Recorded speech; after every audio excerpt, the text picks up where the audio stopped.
Buen día, mis amados hermanos.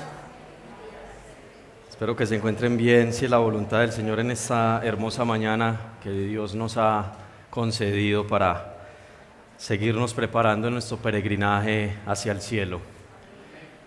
Damos la bienvenida a todos a nuestra clase de confesión de fe y vamos a orar para que encomendemos este tiempo a nuestro Señor. Oremos, amados. Padre nuestro que estás en los cielos, Dios soberano y todopoderoso, aquí estamos, Dios bendito, delante de tu presencia, únicamente a través de Jesucristo, el Salvador, el Redentor, el mediador entre Dios y el hombre. En su santo nombre, Señor, aquí reunidos como tu iglesia, venimos para darte gracias por esta oportunidad que nos das de guardar este día, el primer día de la semana, el día que tú has establecido para que nosotros juntos perseveremos, Señor, unánimes hacia la ciudad celestial. Dios bendito, aquí estamos, en este primer espacio de la mañana, nuestra clase de confesión de fe. Aquí están mis hermanos, amigos, familiares, y queremos pedirte que nos bendigas en este tiempo, que tu Espíritu Santo obre, tanto en los que escuchan como en mi persona al exponer, que seas dirigiendo cada palabra, cada pensamiento, cada idea, y que todo, Señor, se haga conforme a tu palabra y para tu gloria. Nos encomendamos pues a ti, ayúdanos en esta clase, en esta doctrina de la fe salvadora, porque, Señor, tu palabra lo dice, el justo por la fe vivirá. Gracias pues te damos, Padre, en Cristo Jesús. Amén. Seguimos adelante en nuestro estudio de la Segunda Confesión de Fe de Londres de 1689. Bajo el emblema que tenemos, la Iglesia, columna y sostén de la verdad. Inicialmente, para contextualizarnos, apreciemos la división general que presenta nuestra confesión de fe. Empezando los capítulos del 1 al 6, esta área en teología la han denominado los fundamentos. Ya por ahí pasamos. Los capítulos 7 al 20, que es donde nos encontramos hace días, hace domingos, estamos en el área que se ha denominado el pacto o la soteriología. Más adelante vamos a ver del capítulo 21 al 30 la libertad cristiana. Y finalmente los capítulos 31 al 32, donde vamos a ver los acontecimientos futuros o escatología.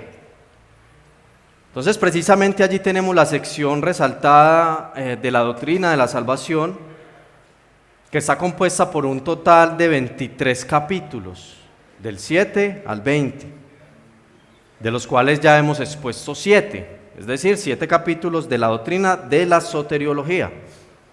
¿Cuáles de ellos hemos expuesto en cuanto a la soteriología?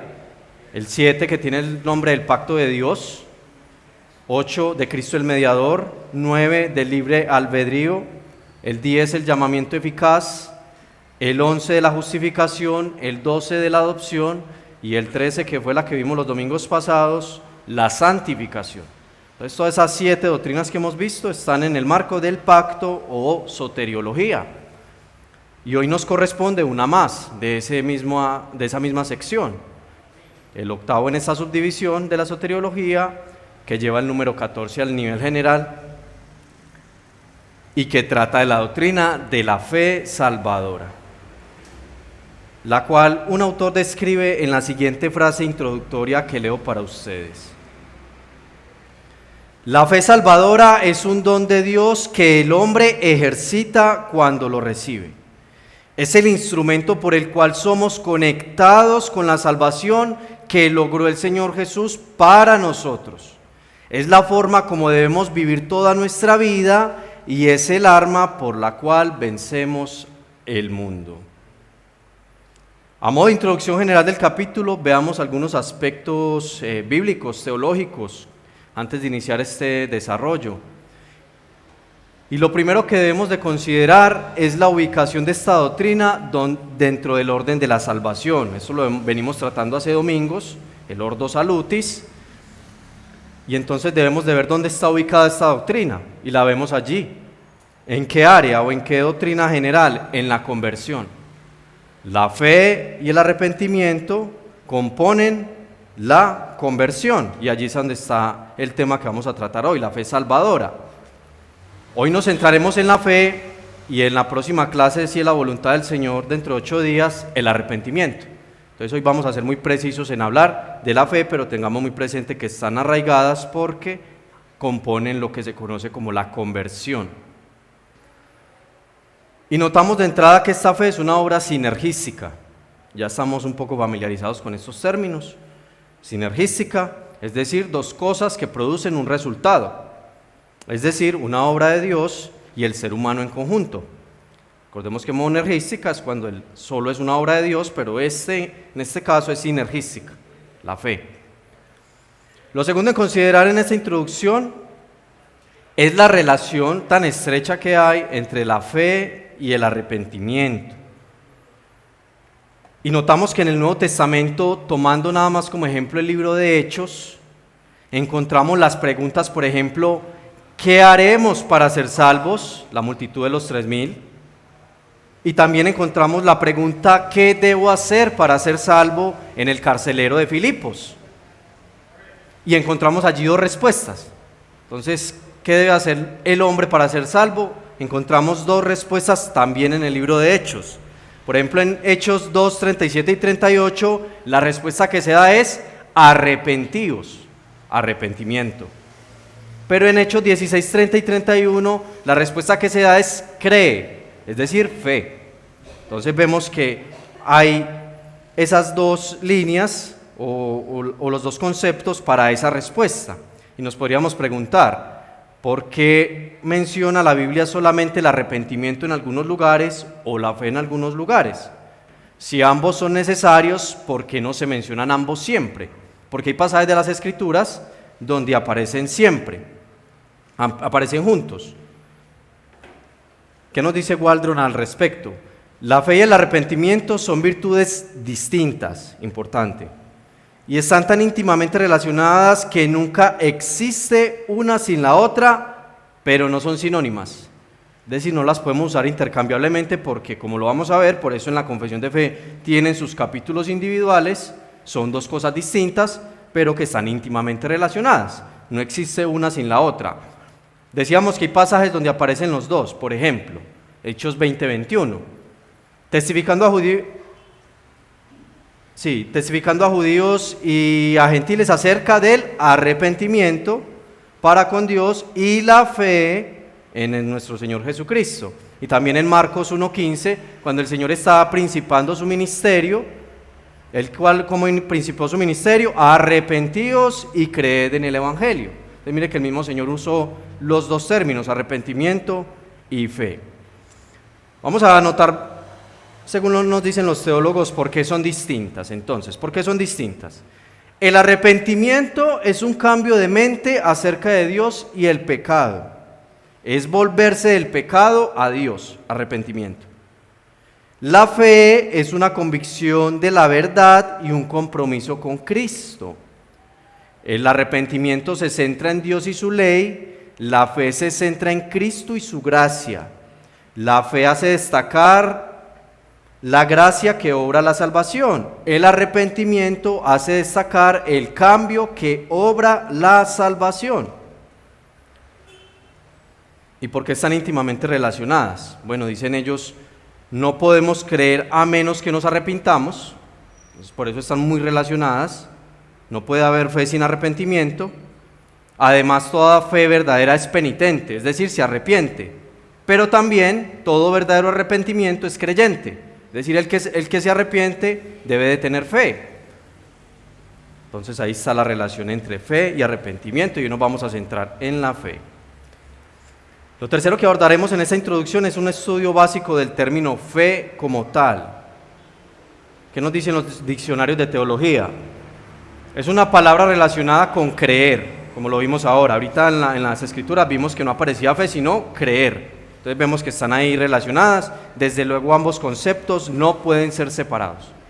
En las escrituras vamos a encontrar a veces la palabra fe o creer y encontramos que en el griego pues va a ser la misma palabra o en el hebreo. Dice otra fuente, fe es el conocimiento de Jesucristo, el compromiso con Jesucristo y la confianza en Jesucristo que se requiere para la salvación. Ahí vemos tres palabras resaltadas que son muy importantes para la doctrina de la fe, las cuales vamos a tratar más adelante en esta exposición. Conocimiento, compromiso y confianza, componentes esenciales de la fe. Sin embargo, en las Escrituras encontramos esta precisa y contundente definición de la fe. ¿Dónde la encontramos? Hebreos 11:1. Es pues la fe la certeza de lo que se espera, la convicción de lo que no se ve, certeza, convicción. Ahí vamos viendo los componentes que tiene la fe. ¿Qué dice Sproul? Confiamos en Dios para el futuro en base a nuestra fe en lo que Él ha logrado en el pasado. Futuro en base a nuestra fe, en base a lo que Él ha logrado en el pasado. Con respecto al término fe en la Biblia como tal, podemos referirnos a los primeros pasajes donde se usa tanto en el Antiguo como en el Nuevo Testamento. Acudamos primeramente entonces al Nuevo Pacto. Empecemos en el Nuevo Testamento. ¿Cuál es la palabra que se usa en el Nuevo Testamento? En griego, pistis. ¿Dónde la encontramos? Mateo 9:29, la primera vez que se usa en el Nuevo Testamento. ¿Y cuál es el contexto allí? Que vienen a Él dos ciegos y Jesús les dice: ¿creéis que puedo hacer esto? Ellos dijeron: sí, Señor, es decir, sí creemos. ¿Y qué dice nuestro pasaje?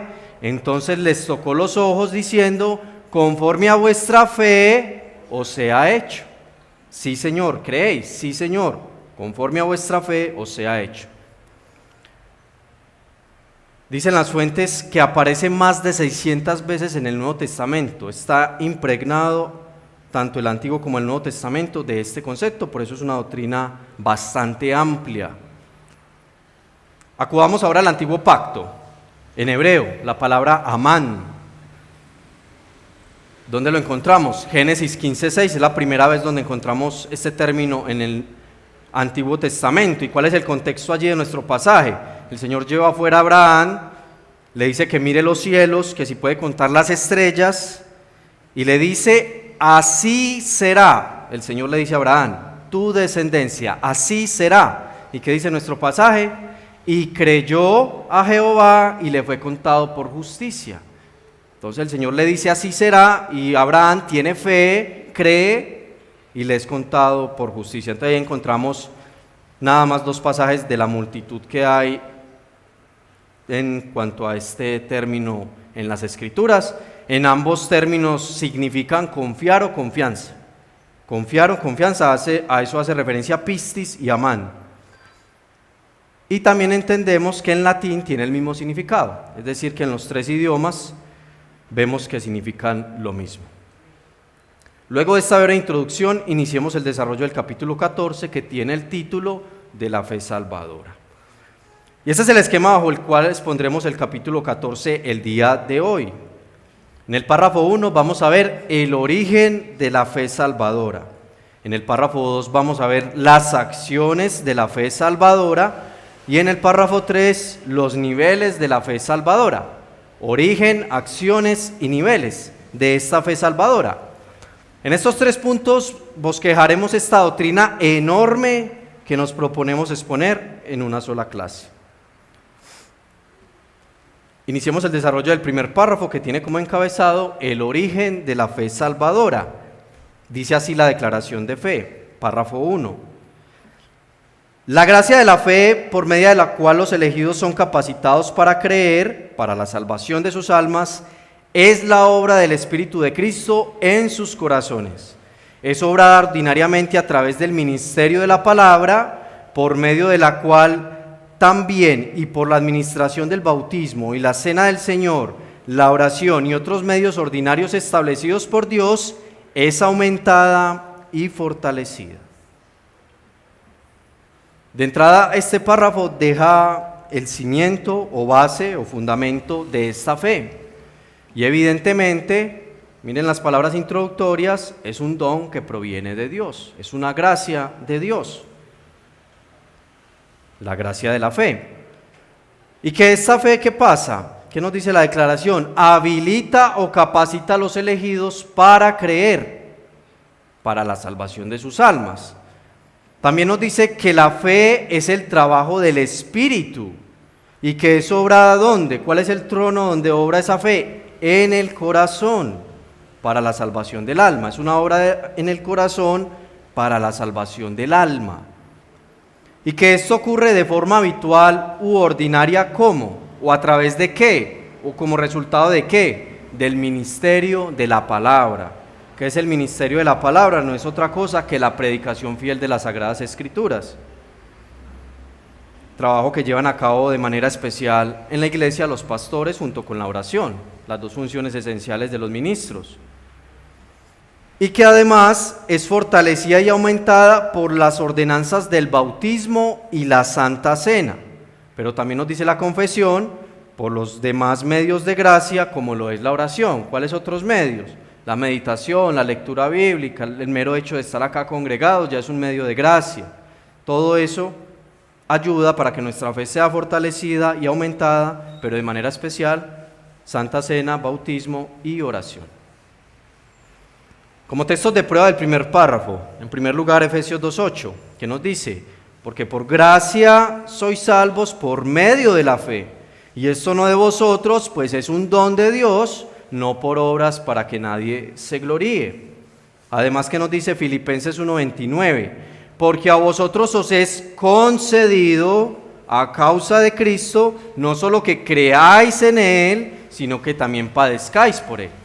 Es una gracia de Dios, un don que nos es concedido, ¿para qué? Para que creamos en Él, o sea, que viene de Dios, es algo que recibimos de Dios. ¿Y cómo introduce Pablo la carta a Tito? 1:1.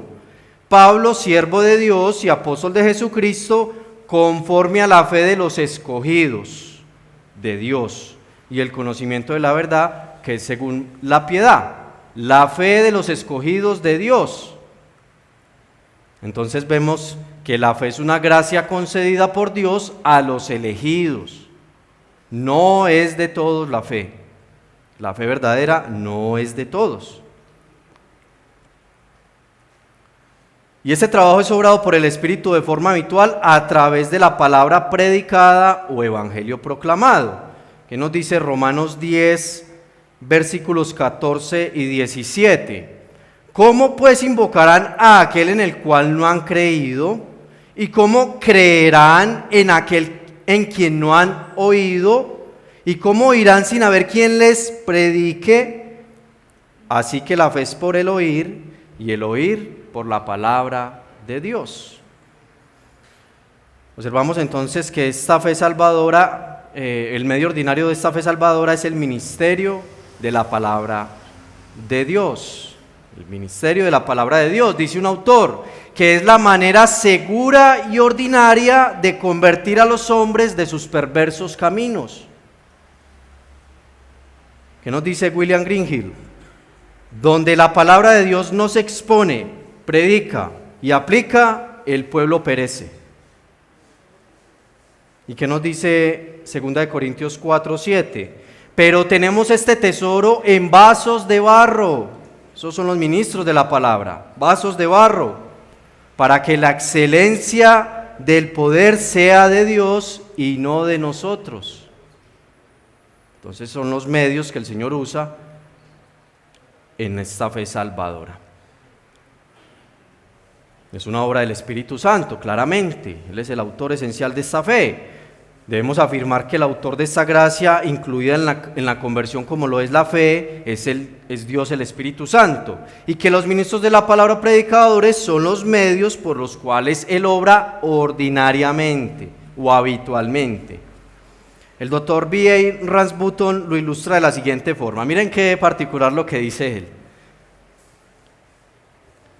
Cierta vez un consagrado pastor caminaba por la calle, cuando de pronto le llamó la atención un borracho que estaba tirado al lado de la calle. Le gritó alguien al pastor: «Allí tienes uno de tus convertidos». Y este pastor le respondió a esta persona: «Sí, parece que su conversión fue obra mía. Si hubiera sido obra de Dios, no estaría tirado allí». Entonces ahí vemos que el autor principal de la salvación, y en este caso de la fe salvadora, no es nadie más que nuestro Señor. Si fuera obra de hombres, pues los hombres seguirían tirados, revolcándose en su vómito. Pero además, en Lucas 17:5, ¿qué le dicen los apóstoles al Señor? Aumentanos la fe. Y eso es lo que vemos en la parte final de nuestro párrafo, que puede ser aumentada y fortalecida. Ellos le piden al Señor que les aumente la fe. ¿Y qué nos dice Primera de Pedro 2:2? Desead como niños recién nacidos la leche espiritual no adulterada, para que por ella crezcáis para salvación.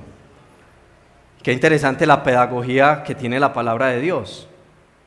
¿Por qué? Como nos ilustra este caso, que así como un bebé al nacer necesita leche, así nosotros al nacer de nuevo espiritualmente necesitamos de la leche espiritual para crecer y madurar. En este caso, ¿qué? La palabra de Dios. Leche, palabra, predicación.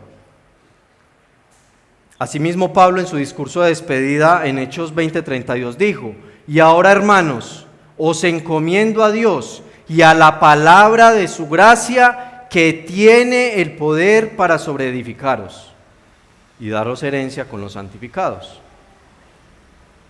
La palabra de Dios. Entonces notamos que la palabra, las ordenanzas, la oración y los otros medios aumentan y fortalecen nuestra fe.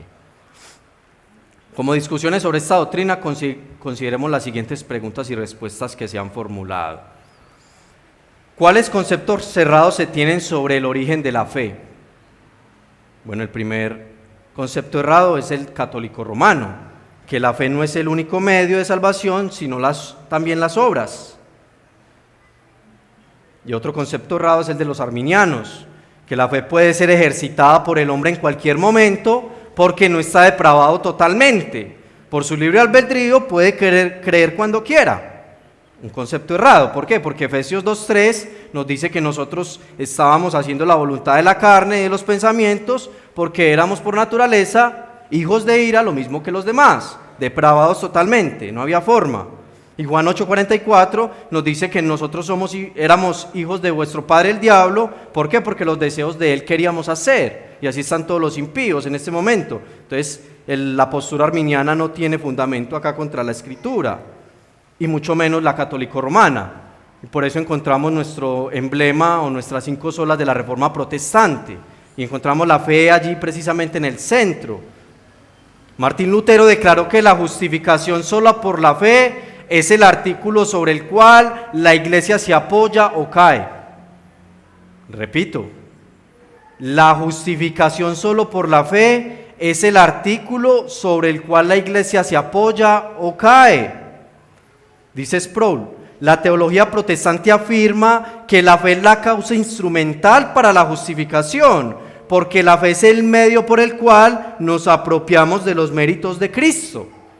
El punto de vista católico romano afirma que la justificación es por la fe. Tú te puedes encontrar un familiar tuyo y le preguntas y él te va a decir que él es justificado por la fe. Un pero gigante que lo saca del partido, pero niega que sea únicamente por la fe. Y ahí está el detalle, por eso ellos declararon solo fe, sola fide.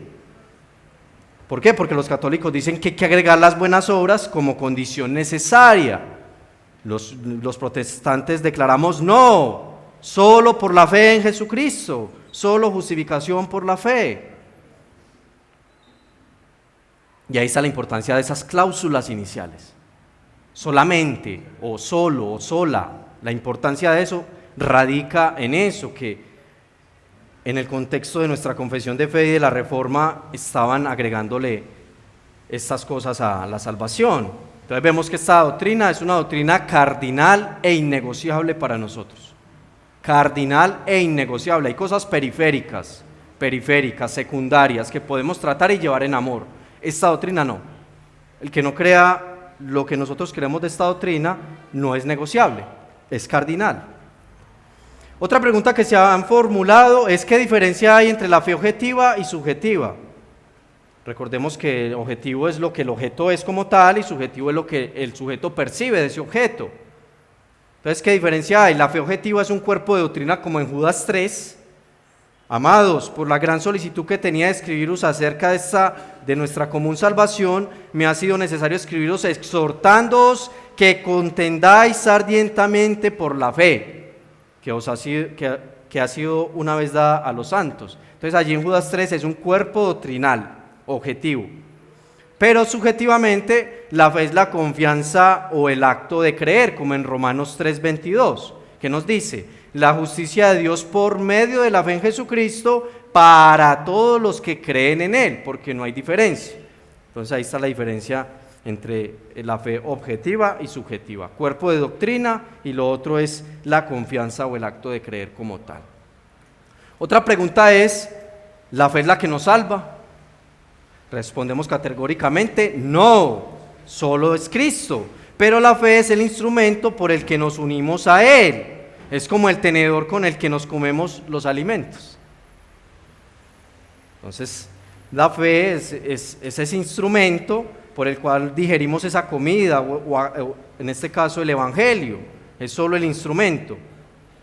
Dice Waldon: la fe es el medio porque en sí misma no es nada. Es solo la mano vacía que toma Cristo. La fe dirige toda la atención a Cristo y a la gracia.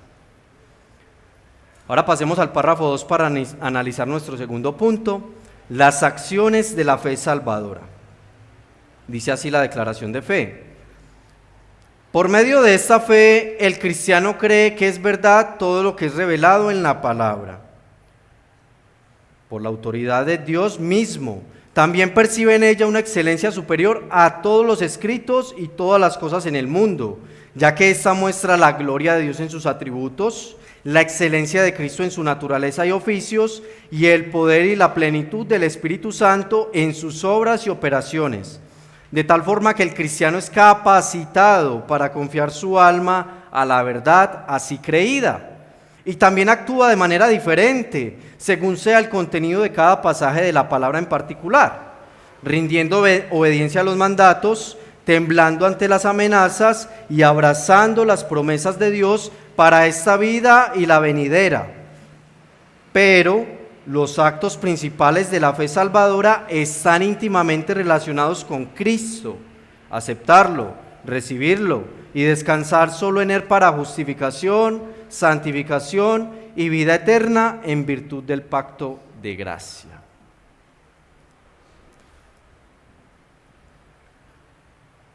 Apreciamos que este es un párrafo particular, no solo por su extensión, sino por su contenido como tal, debido a que se resaltan doctrinas en su composición, como lo son las Sagradas Escrituras, Dios y la Santa Trinidad, el pacto de Dios, Cristo el mediador, justificación, santificación, vida eterna y glorificación. Todos esos componentes los encontramos en lo que acabamos de leer.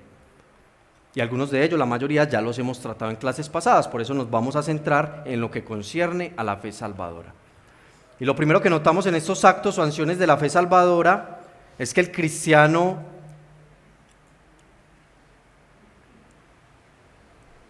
cree por medio de la fe en la autoridad y suficiencia de las Escrituras. Eso es lo primero que nos dice allí el párrafo. Que a través de esa fe el cristiano cree en la autoridad y suficiencia de las Escrituras. También percibe en ella un valor inigualable con cualquier otro escrito y las cosas del mundo. También muestra la gloria, esa fe lo lleva a mostrar la gloria, excelencia y plenitud de la Santa Trinidad. Y también es capacitado para confiar su alma a esa verdad creída. Continúa diciendo la declaración que también actúa diferente según la Biblia. La fe lleva al cristiano a actuar diferente según la Biblia. ¿En qué sentido? Obediencia, temblor y abrazando las promesas presentes y futuras. Pero lo segundo que notamos es que los actos mencionados anteriormente son considerados como acciones secundarias, ya que las primarias están al final del párrafo. Y dice: los actos principales de la fe salvadora están relacionados con Cristo: aceptarlo, recibirlo y descansar solo en Él para la justificación, santificación y vida eterna en virtud del pacto de gracia. Como base bíblica de este párrafo, acudamos a varios pasajes que nos permitan profundizar más en esto. En primera instancia, Hechos 24:14. ¿Cuál es el contexto de Hechos 24:14? Pablo está preso, es presentado ante el gobernador Félix y está siendo acusado de ser el cabecilla de la secta de los nazarenos. ¿Y qué tiene por decir Pablo ante eso? Ante esa acusación, ¿qué tiene Pablo por decir? Versículo 14. Pero esto te confieso, que según el camino que ellos llaman herejía, así sirvo al Dios de mis padres. Miren la parte esencial que vamos a tomar. Creyendo todas las cosas que en la ley y en los profetas están escritas. Eso es lo que tiene por decir Pablo, que él ha creído en todas las cosas que en la ley y en los profetas están escritas. Y eso es lo que lleva a la fe, a recibir la palabra, a creerla. Hermanos, y con esta convicción habló el autor de la mayor parte del Nuevo Testamento, aunque solo contaba con el Antiguo. ¿Qué podemos referir nosotros sobre el canon completo de las Sagradas Escrituras? Primera de Tesalonicenses 2:13, ¿qué dice? Para aportar acerca de esta idea que estamos tratando. Por lo cual también nosotros sin cesar damos gracias a Dios, de que cuando recibisteis la palabra de Dios que oísteis de nosotros, la recibisteis no como palabra de hombres, sino según es en verdad la palabra de Dios, la cual actúa en vosotros los creyentes. Entonces vemos que allí los de Tesalónica recibieron esta palabra como verdaderamente es, y eso nos lleva a la fe, a recibir la Escritura. Vemos entonces que la fe produce en el cristiano el creer en la suficiencia y autoridad de las Sagradas Escrituras. Para quienes deseen profundizar en la excelencia, superioridad de la palabra de Dios, mostrando la gloria de la Trinidad, como lo referencia a la confesión, le animo a que lea contemplativamente los Salmos 19 y 119. En segunda instancia, como textos de prueba, dice el Señor Jesucristo en Juan 15:14, vosotros sois mis amigos si hacéis lo que yo os mando. Y dice Isaías 66:2, mi mano hizo todas estas cosas y así todas estas cosas fueron, dice Jehová, pero miraré a aquel que es pobre y humilde de espíritu y que tiembla a mi palabra. Obediencia, temblor. ¿Y qué nos dice Hebreos 11:13? Conforme a la fe murieron todos estos sin haber recibido lo prometido, sino mirándolo de lejos y creyéndolo y saludándolo y confesando que eran extranjeros y peregrinos sobre la tierra. Observamos que entonces dentro de estos actos o acciones de la fe, que la fe lleva al cristiano a obedecer los mandatos, a temblar ante las amenazas y abrazar las promesas de Dios. Comentando este párrafo de la confesión, dice un teólogo, no se puede extraer la enseñanza que uno quiere de cualquier pasaje, ni tampoco debemos extraer la misma enseñanza de todos los pasajes. Miren cómo lo ilustra él. Los viajeros que llegan a un pozo no pueden esperar que se les dé su bebida favorita. Debemos prestar atención a lo que la Biblia realmente nos dice. Cuando nos deba de exhortar, nos exhorta. Cuando nos deba de consolar, nos consuele. No podemos forzar los textos. En tercera instancia, como bases bíblicas de este párrafo 2, Juan 1:12, mas a todos los que le recibieron y los que creen en su nombre, les dio potestad de ser hechos hijos de Dios. Y Hechos 15:11, allí el contexto de Hechos 15:11 es el concilio de Jerusalén, y dice Pedro allí acerca de la salvación por gracia. ¿Qué tiene Pedro por decir acerca de esta salvación? Antes creemos que por la gracia del Señor Jesús seremos salvos de igual modo que ellos. La salvación por gracia, tanto para judíos como para gentiles, los que lo recibieron. Entonces notamos que los actos principales de esta fe, está en ¿qué? En aceptar, recibir y descansar en Jesucristo para salvación y vida eterna. Un autor para ilustrar esta doctrina hace referencia al famoso equilibrista francés del siglo XIX, Charles Blondin. Ahí lo ven en la imagen, es una imagen de este hombre, un equilibrista francés. ¿Qué podía hacer este hombre? ¿Qué es lo que está haciendo ahí? Podía cruzar las cataratas del Niágara caminando sobre una cuerda extendida sobre las cataratas.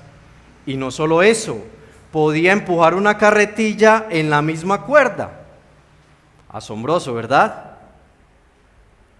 Cierta vez hablaba Blondin con un amigo acerca de sus logros y le preguntó al amigo que si creía que Blondin podía empujar a un hombre en la carretilla sobre la cuerda y llegar a salvo. Le iban a subir el nivel de exigencia, ya no era solo la carretilla, sino que ya iba a ir un hombre a bordo. ¿Y qué le dice el amigo? El amigo le dice que sí, que él creía que lo podía hacer y que podía llegar a salvo. Pero Blondin insistió queriendo asegurarse de que realmente lo creía. Dijo entonces el amigo: no dudo de tu habilidad para cruzar andando sobre la cuerda y aún de llevar un hombre a salvo. ¿Pero qué pasó? Se negó a meterse en la carretilla y dejarse empujar por la cuerda. Decía que lo creía, pero se negó a montarse para que lo pasaran al otro lado. No confiaba realmente en él. Y ese es el punto. No basta con creer que alguien puede hacerlo. Hay que estar dispuesto a subirse a la carretilla. Confiar en Dios, dice Sproul, no es un acto de creencia irracional. Dios nos ha demostrado que es inminentemente digno de confianza. Dios nos ha dado razones más que suficientes para confiar en Él. Por lo tanto, la fe verdadera da el salto hacia Cristo. Amada iglesia, los mártires cantaban, oraban y daban gloria a Dios mientras les prendían fuego y los apedreaban. ¿Dónde está puesta nuestra confianza o nuestra fe? Como discusiones en este párrafo han formulado: ¿cuáles son las acciones de la fe salvadora? Y ya las expusimos. La fe salvadora, las acciones de la fe salvadora, entonces vemos que aprecia la verdad en la Escritura, obedece la verdad en la Escritura y descansa en Cristo para salvación y adquiere un compromiso verdadero con Cristo. Y miren lo que dice abajo: cree en Cristo, confía en Él y se entrega a Él. No es solo creer, no es solo decir que creemos en Cristo, debemos confiar en Él y entregarnos por completo a Él. Porque si vamos a hablar de fe, muchas sectas y falsas religiones dicen que tienen fe. Musulmanes, budistas, católicos romanos, adventistas, testigos de Jehová, mormones, todos ellos dicen que tienen fe. ¿Qué dice Sproul? ¿Qué dice primeramente Santiago 2:19? Tú crees que Dios es uno, bien haces, pero también los demonios creen y aún tiemblan. No es solo creer, amados. ¿Qué dice Sproul? ¿La fe incluye creer en Dios? Claro que sí, es el primer paso. Sin embargo, este tipo de fe no es particularmente loable, no es plausible o alabable. Una cosa es creer en Dios y otra cosa es creerle a Dios. Muchos dicen creer en Dios, pero solo lo quieren como Salvador. Pero cuando le dicen que Él es el Señor de su vida y que se tienen que sujetar a Él, no lo aceptan. Otra pregunta es: ¿cuáles son los elementos que constituyen la fe? Y ese es un punto central y específico de esta doctrina. ¿Cuáles son los elementos que constituyen la fe? En primer lugar, conocimiento.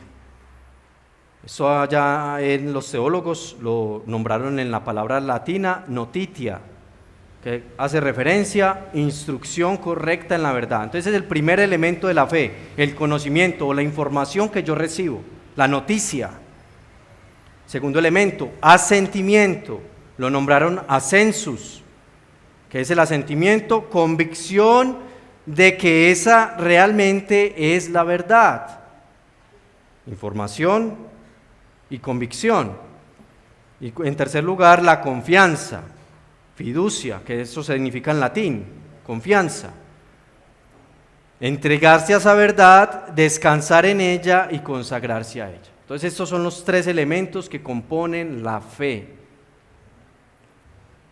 Comentan los teólogos: cuando Lutero y los demás de la Reforma declararon la justificación por la fe, se dieron cuenta que era necesario dar una definición detallada sobre la fe salvífica.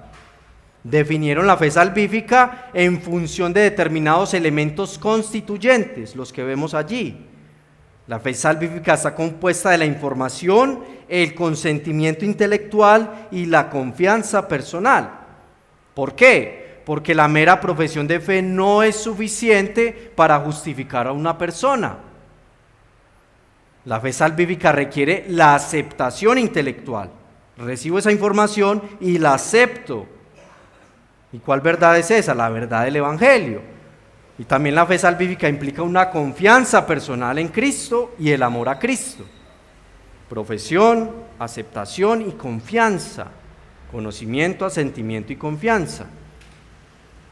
Dice Waldron: la fe es una convicción que nos mueve a una respuesta adecuada, no un mero asentimiento a ciertas doctrinas. Es una convicción de toda el alma de la verdad que conduce a un compromiso con el Cristo del Evangelio. Veamos ahora nuestro tercer y último encabezado, nuestro tercer punto para hoy, que tiene por título Los niveles de la fe salvadora. Dice nuestra confesión de fe, que esta fe, aunque tenga diferentes grados y pueda ser débil o fuerte, aún así es, incluso en su menor grado, diferente en su clase o naturaleza, como lo es toda otra gracia salvadora, de la fe y la gracia común de aquellos que son creyentes solo por un tiempo. Por lo tanto, aunque puede ser asaltada y debilitada, muchas veces, aún así, obtiene la victoria, creciendo en muchos hasta alcanzar una plena seguridad por medio de Cristo, quien es tanto el autor como el consumador de esa fe. Lo primero que destacamos de este párrafo son los grados o niveles que presenta la fe, que puede ser débil o fuerte en las experiencias de cada cristiano. Podemos distinguir de cada persona, o incluso en nuestra experiencia personal podemos ver que hay etapas donde nuestra fe es débil o fuerte. Pero ¿qué dice la confesión? Que es superior en clase y naturaleza, aún en su menor grado. Por más pequeña que sea la fe de un verdadero creyente, es mayor en naturaleza y clase a la fe y gracia común de aquellos creyentes temporales. Una fe espuria, temporal, falsa, y que aunque puede ser asaltada y debilitada la fe verdadera, sin embargo siempre obtiene la victoria, a tal punto que llega a crecer en muchos por medio de Cristo hasta alcanzar una plena seguridad. ¿Y por qué tenemos esta seguridad? ¿Por qué podemos llegar a esta seguridad y confianza? Porque Cristo, como lo dice la confesión, es el autor y consumador de esa fe. Evidentemente no podemos estar en mejores manos. Dice el teólogo de Westminster: los cristianos que tienen un mínimo de conocimiento propio saben que la fe no solamente varía de fortaleza de persona a persona, sino que también varía en fortaleza en nuestra experiencia individual. Como textos de prueba en este párrafo, en primer lugar, Hebreos 5, del 13 al 14. Y todo aquel que participa de la leche es inexperto en la palabra de justicia, porque es niño. Pero el alimento sólido es para los que han alcanzado madurez, para los que por el uso tienen los sentidos ejercitados en el discernimiento del bien y del mal. Entonces vemos allí que hay una fe inexperta o inmadura, pero vemos que hay otros que obtienen madurez y que están bien ejercitados. Alguien lo ha ilustrado que la fe es como el gimnasio. Vamos al gimnasio, un día hacemos brazo, un día pierna, espalda, y así es la fe. Vamos robusteciéndola, vamos fortaleciéndola, como en los medios de gracia que ya hemos visto: oración, la congregación, la cena del Señor.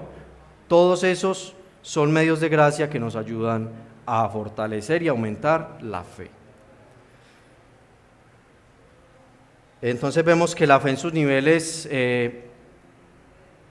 un momento, otro texto de prueba antes de, vemos a Pablo refiriéndose a Abraham, y Abraham, ¿cómo es considerado en la Escritura? El padre de la fe. Bueno, en la Escritura, mejor decir en la historia, ha sido considerado el padre de la fe, porque Romanos 4, 19 y 20, ¿qué dice Pablo? Y no se debilitó en la fe, Abraham, al considerar su cuerpo que estaba ya como muerto, siendo de casi 100 años, o la esterilidad de la matriz de Sara. Tampoco dudó por incredulidad de la promesa de Dios, sino que ¿qué? Se fortaleció en fe, dando gloria a Dios. Entonces vemos que la fe en sus niveles en los cristianos puede ser débil o puede ser fuerte. Miren esta escena, ¿lo recuerdan? El mar embravecido, una gran tormenta. ¿Qué les tiene que decir al Señor? ¿Cómo los tiene que reprender? Como a muchos de nosotros en muchos momentos. ¿Por qué teméis, hombres de poca fe? Su fe en ese momento estaba debilitada, estaban asustados, iban a morir. ¿Por qué teméis, hombres de poca fe? Y llega el Señor y habla y reprende al mar y al viento y se hace una grande bonanza. Viene la paz. Después de la tormenta, viene la paz. Dice Waldron, la fe salvadora implica creer. Es saber que algo es verdad. Es que nuestros ojos sean abiertos a la realidad. Tiene el significado de confianza, convicción, certeza y firmeza. Una gran lección para los apóstoles y para nosotros el día de hoy. ¿Por qué teméis, hombres de poca fe? Algunos ejemplos en la Escritura para esta sección acerca de la fe falsa. Vieron que allí hablaba de creyentes temporales, una fe falsa o temporal. Puede evidenciarse en algunos judíos que manifestaron creer en Cristo. Muchos decían que creían en Él, pero el Señor cuando les dijo que ellos eran esclavos del pecado, ellos dijeron, no, pues nunca hemos sido esclavos, ¿cómo así? Es decir, no habían reconocido su miseria y bancarrota espiritual, no habían creído verdaderamente en Él, pero lo confesaban con su boca, una fe falsa. Otro caso es el de ¿quién? El de Simón el mago, que dice la Escritura en Hechos 8:13. También creyó Simón mismo, y miren el paso que dio incluso, y habiéndose bautizado, estaba siempre con Felipe, y viendo las señales y grandes milagros que se hacían, estaba atónito.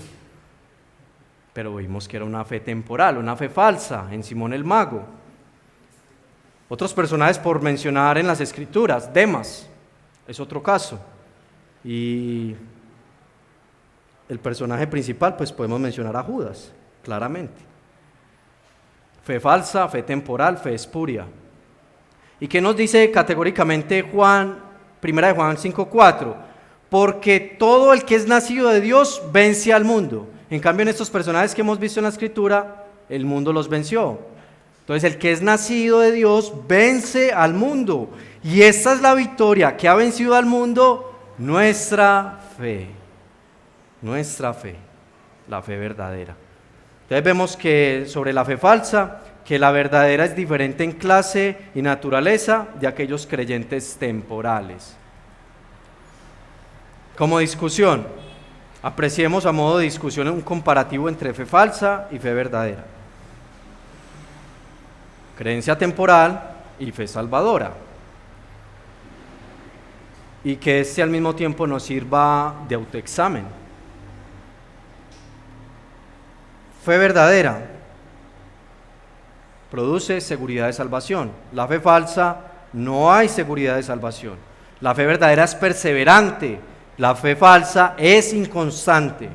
La fe verdadera busca la santidad. La fe falsa se conforma con el pecado. La fe verdadera tiene fruto. La fe falsa no tiene fruto. La fe verdadera es comprometida con Cristo y su palabra. La fe falsa es superficial con Cristo y su palabra. Y la fe verdadera obtiene la victoria, pero la fe falsa es derrotada o vencida. Fe verdadera, fe falsa. Continuando con las bases bíblicas de la parte final de este capítulo, tenemos en palabras de Cristo lo que dice Lucas 22, 31 al 32. Dijo también el Señor: Simón, Simón, he aquí Satanás os ha pedido para zarandearos como a trigo. Pero ¿qué hace el Señor, nuestro buen intercesor? Pero yo he rogado por ti, que tu fe no falte, y tú, una vez vuelto, confirma a los hermanos. Tenemos un mediador centrado a la diestra de Dios que intercede por nosotros para que nuestra fe no falte, para que sea fortalecida. Hebreos 6, 11 y 12, ¿qué nos dice? Pero deseamos que cada uno de vosotros muestre la misma solicitud hasta el fin.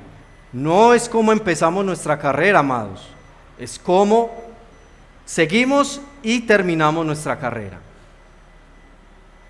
Continúa diciendo Hebreos, para plena certeza de la esperanza, a fin de que no os hagáis perezosos, sino imitadores de aquellos que por la fe y la paciencia heredan la victoria, las promesas. Y Hebreos 12:2, que nos dice este maravilloso pasaje, puestos los ojos en Jesús, el autor y consumador de la fe, el cual por el gozo puesto delante de él, sufrió la cruz, menospreció el oprobio y se sentó a la diestra del trono de Dios. Amén. Entonces notamos que esta fe puede ser asaltada, puede ser debilitada por muchas situaciones, aflicciones, pecados, demás, muchas veces, pero obtiene la victoria. La fe verdadera es victoriosa, perseverante, lucha, creciendo en muchos hasta la plena seguridad, la seguridad de la salvación, que hace días se nos enseñaba desde este púlpito. Como discusión podemos preguntar, ¿cómo se manifiesta una fe débil? Ansiedad no controlada, pobre entendimiento, dudas, quejas, temor no controlado ante las circunstancias difíciles de la vida, una fe débil. También podríamos preguntar, ¿todo el que tiene fe necesariamente tiene seguridad de salvación? No. No todo el que tiene verdadera fe tiene seguridad de su salvación. Esto puede requerir un tiempo, como nos enseñaban en estos días, es un proceso. Dice Waldron, la fe es la convicción de la verdad del Evangelio y un compromiso con el Cristo del Evangelio. La seguridad es saber por nosotros mismos que poseemos la salvación. La fe no es seguridad, sin embargo, la fe es inseparable de la seguridad. Pues la fe nos va a llevar a obtener esa seguridad, como nos dice la confesión, hasta una plena seguridad. Todo porque ese fundamento está en Cristo, no por nosotros, no en nosotros. Para concluir, afirmamos que la fe salvadora es una obra del Espíritu por medio de la predicación de la palabra en el corazón de los elegidos para la salvación de las almas. En segundo lugar, contemplamos que la fe salvadora produce en el cristiano el creer en toda la Escritura, llevándolo a obedecer, temblar y abrazar a Dios, y que sus acciones fundamentales son aceptar, recibir y descansar en el Señor Jesucristo. Y en tercer lugar, meditamos en los grados de esta fe salvadora, que aunque débil o fuerte, siempre vence porque Cristo es su autor. Cito las declaraciones de nuestros maestros acerca de esta enseñanza. Lo primero, debemos asegurarnos que nuestra fe sea verdadera examinando en nosotros sus frutos. En segundo lugar, debemos predicar correctamente el Evangelio, muy importante, para no causar falsos positivos. La fe es algo más que repetir una oración o decirle a alguien que pase al frente. Y recuerdo lo que dice sobre esto Paul Washer. Paul Washer dice que la oración del pecador ha llevado más gente al infierno que cualquier otra cosa en el mundo. Repiten una oración y ya tienen fe y son salvos. Condenación. Debemos pasar de la fe salvadora a la fe práctica por el uso de los medios que hacen crecer nuestra fe. Un autor dijo: si has nacido para vivir, vives porque has nacido. Si has de vivir después de morir, pide a Dios que hayas renacido. Finalizo con las palabras del autor a Hebreos que dijo en el capítulo 11, versículo 6, pero sin fe es imposible agradar a Dios, porque es necesario que el que se acerca a Dios crea que le hay y que es galardonador de los que le buscan. Oremos. Padre Santo, gracias te damos, Señor, por esta clase que nos has permitido tener, exponer. La gloria sea para ti, para tu Espíritu Santo obrando en nosotros y a través de nosotros, Señor. Te pedimos, Padre, que esta doctrina de la fe salvadora sea algo constante en lo cual meditemos y nos esforcemos, Señor, para que sea aumentada, fortalecida, robustecida a través de todos estos medios que hemos visto hoy, y que aunque vengan, Señor, situaciones, pruebas, tribulaciones, tengamos la esperanza y la confianza, Señor, el compromiso contigo, de que obtendremos la victoria, porque nada ni nadie, Señor, nos podrá arrebatar de tu mano. Gracias por esta fe que nos has dado en Cristo Jesús. Oramos dándote gracias. Amén.